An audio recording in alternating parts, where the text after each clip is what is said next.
Yo, so I bought a car for $5,000, just one car, and I rented it out to an Uber driver. And an amount that one car has made me since then, I'm not even gonna tell you how much because you're not gonna believe it. Look, I'm gonna tell you the real number at the end of this video, the actual dollar amount, no rounding, no hype. But before I do, I wanna show you how a $5,000 car can turn into this type of number I'm about to show you right now. Because the number only matters if you understand how it happened and how you could do the same exact thing. So stick with me to the end for the reveal. So in between, I'm gonna break down the actual math, the real cost nobody shows you, and exactly why renting to a gig driver is what makes this work. No course, no link, nothing to buy, just a real breakdown, you feel me? If this helps you, hit like and subscribe, and it genuinely helps me out. That's all I want today. It's free, let's get it. All right, so this is the first thing you have to understand. Why a $5,000 car? Why not something nice, something newer, something that looks good? Because this is not about looking good, it's about having an actual ROI, a return on investment. And a cheap, reliable economy car has the best return on investment in its entire business, hands down. So think about it, right? If I go finance a car for maybe $30,000, $40,000 a car, I've got a monthly note hanging over my head for years. And that note eats and eats and eats my profit every single month before I make a single dollar. But if you buy a $5,000 car, I pay cash for, guess what? That means no note, nothing hanging over my head. Every single dollar that car brings in is basically mine to keep after you make your money back in those first 90 days. And these economy cars, your Camrys, your Accords, your Fusions, your Malibus, they run forever and they're cheap to fix. So I'm not bleeding money on repairs either. Low money in, no debt, cheap to maintain. That's the formula that makes the ROI insane. Now, the nice cars look better in the video, but the cheap cars make better money. It's not even close. Now, here's the part that makes the whole thing actually work. Who I rented my car to. An Uber driver. And this is the secret most people completely miss. So let me show you the difference. If you rent a car to a tourist, they take it for a weekend, 3 days, then they come back. And now your car is sitting empty while you hunt for the next person. Every one of those empty days is a day the car is costing you money instead of making it. That gap is where rental businesses die. So a gig driver is the complete opposite. That car is how he makes a living. He needs it Monday through Sunday, every single week for months at a time. He's not renting my car to spend money. He's renting it to make money. My car is a tool that puts income in his pocket every single day, so he's more happy to pay me every week to keep it. It means no gaps, no empty days. Same reliable person paying me week after week after week. Low turnover and predictable income. Let's get it. I love that. So that's what turns one cheap car into a serious number over time. Not a high daily rate, but a steady renter who never gives the car back until he's done. And then the next one steps right in. So the car isn't the secret, the renter is the secret. All right, let's start doing the actual math here. I wanna build up piece by piece so you can actually see how these numbers actually get so big. I rent out that car, right, at around maybe $400 a week. That's a going rate for a solid economy car that an Uber driver can work out of. $400 a week, so 4 weeks in a month, that's $1,600 in a month coming from one car. Now stretch that out over a year. If that car stays rented, and remember, gig drivers keep them rented.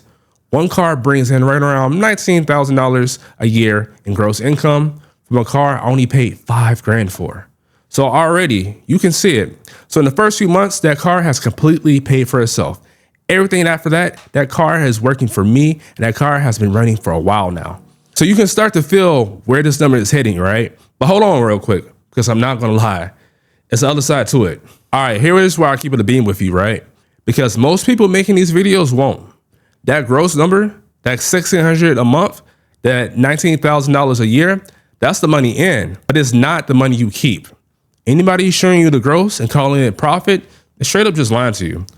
So let's subtract the real costs. First things first, the maintenance.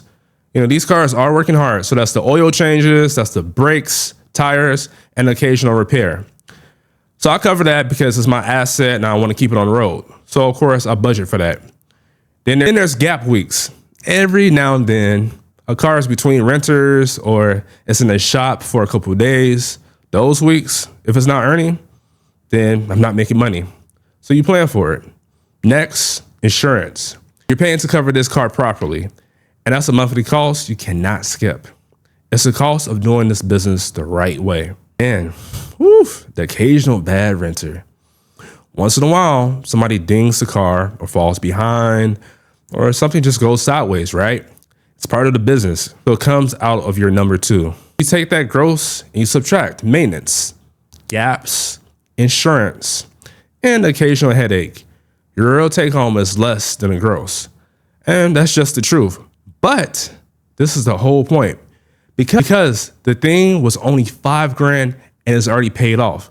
So what's left over is still really, really strong. So the biggest expense that kills most people is the monthly note. And that doesn't exist here. That's why the ROI on a cheap paid off car beats everything. Let me show you how this one car turns into something bigger than one car. Because this is where the number I'm about to reveal really comes from. You don't spend the profit, you reinvest it. That first car income goes towards buying a second car. Now you got two cars earning. Their income buys the third and fourth car. One becomes two, two becomes four, four becomes eight. Oof. So this is how you build a fleet from a standing start without ever needing a pile of money up front. You just need that first $5,000 car to work. And then you let the business build itself off its own cash flow. Number I'm about to show you, that's what happens when you let a cheap, paid off, reliable rented car just run overtime and stay consistently out. It's not luck. It's not a fluke. It's a cheap car, the right renter, and time. That's the entire formula. And that's why I keep telling you the car is the boring part. Anybody can buy a car. The people who win are the ones who understand the renter, respects the real cost, and reinvest instead of blowing a profit. Before I give you the reveal, I owe you the honest part, because if I only showed you the big number, I'll be doing you dirty. And that's not what this channel is about. Insurance is the big one. So do not run this on a basic personal policy and just hope. Get it covered the right way. And these are the proper options for this. Skip it, and one bad accident can wipe out everything. Protect the car, GPS tracker, and a kill switch on every single car. So if a renter stops paying or goes quiet, you can find it and disable it. That's not paranoia, that's being a real business owner. So screen your renters and get it in writing. A signed agreement, a deposit, a real conversation. A good renter who stays 8 months makes you money.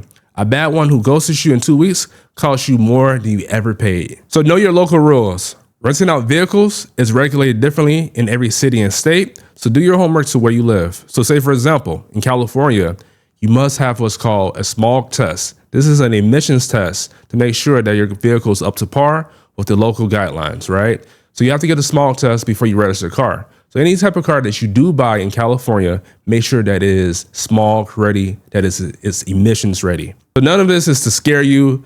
It's to make you the actual person who actually keeps a big number, instead of the person who quits in a month or two or something surprising happens to them. So go in with your eyes open, and this is one of the best cash flowing plays out there for regular people. All right, you've been patient. Let's get to it.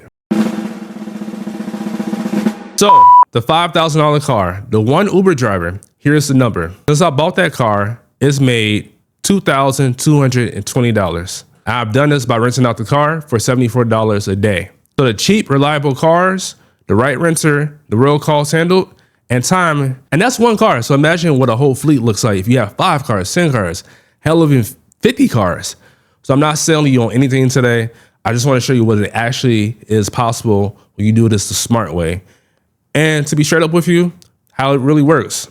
So if this helps, just do me one favor.